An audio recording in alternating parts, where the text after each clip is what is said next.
দেখুন, ইতালিতে লোক পাঠানোর কথা বলে মিলন মিয়া নামের একজন ব্যক্তি 1 কোটি টাকার উপরে হাতিয়ে নিছে বাংলাদেশের সাধারণ মানুষের কাছ থেকে, যারা বিদেশ যেতে আগ্রহী।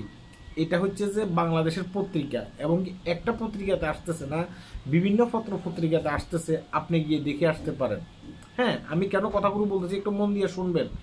এই লোকটি এত কোটি টাকা মাইরা খাইছে, লাস্ট পর্যন্ত একজন ব্যক্তির প্রায় 22 লক্ষ টাকা মাইরা খাইছে। সে ব্যক্তিটা একটু মানে সচেতন আর কি। পরবর্তীতে সে ঢাকাতে ফলটন থানায় একটা মামলা করছে। ওই মামলার বারটা সিআইডির উপরে যাই পড়ছে। সিআইডি পরবর্তীতে গতকালকে তাকে ফরিদপুর থেকে গ্রেপ্তার করছে। হ্যাঁ, এই যে লোকটার কাছ থেকে। যারা বাংলাদেশ থেকে ইতালিতে যেতে চাচ্ছেন, আপনার ভিসা ভুয়া না ভিসা সঠিক এগুলো যাচাই বাছাই করে যাবেন। কারণ ইদানিং অনেক প্রতারক বের হয়ে গেছে। সে বাংলাদেশে থেকে সে আপনাকে ইতালির খবর দিয়ে দেবে, সে বাংলাদেশে থেকে সে আপনাকে মালয়েশিয়ার খবর দিয়ে দেবে। গতকালকে বাংলাদেশ থেকে একজন ভাই আমাকে মেসেঞ্জারের ভিতরে নক দিছে। সে আমাকে বলতেছে যে ভাই, বাংলাদেশ থেকে নাকি মালয়েশিয়াতে লোক নেবে।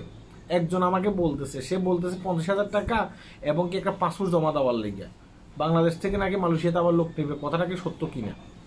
দেখেন, প্রতারক সব জায়গায় বের হয়ে গেছে। এই ধরনের প্রতারক ইতালিতে লোক পাঠায়, তারা আবার মালয়েশিয়াতেও লোক পাঠায়। বিভিন্ন জায়গায় তারা লোক পাঠানোর কথা বলে টাকা নেয়। অথচ মালয়েশিয়াতে এখন পর্যন্ত যেসব কোম্পানিগুলো বিভিন্ন দেশ থেকে লোক নিয়ে আসবে, সেসব কোম্পানিগুলোকে নিবন্ধন করার জন্য বলা হয়েছে। তারা অনেক কোম্পানি এখনো নিবন্ধনও করে নাই।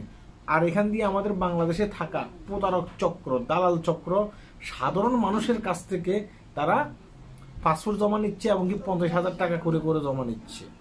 আমি বলতেছি, আপনারা যদি বাংলাদেশ থেকে আমার এই ভিডিও দেখে থাকেন, হ্যাঁ, আপনি ইতালি হোক, দুবাই হোক, সৌদি আরব হোক, মালয়েশিয়াতে হোক, আপনি শিওর হওয়া ছাড়া কোথাও টাকা দেবেন না।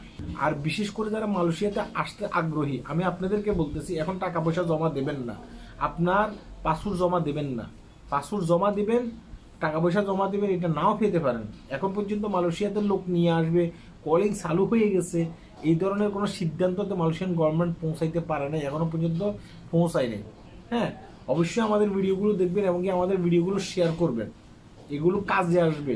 হ্যাঁ, আপনার কাজে না আসুক, আপনার পাড়া প্রতিবেশী ভাই, সে হয়তো মালয়েশিয়াতে আসতে আগ্রহী কিংবা অন্যান্য দেশে যেতে আগ্রহী, তাদের কাজে আসবে। হ্যাঁ, দেখেন, এই লোকগুলো অসচেতন হওয়ার কারণে আজকে এই লোকটা কোটি টাকার মালিক হয়ে গেছে। আমি কার কথা বলতেছি? এই প্রতারকের কথা বলতেছি। ঠিক আছে, মিলন নামের প্রতারকের কথা বলতেছি।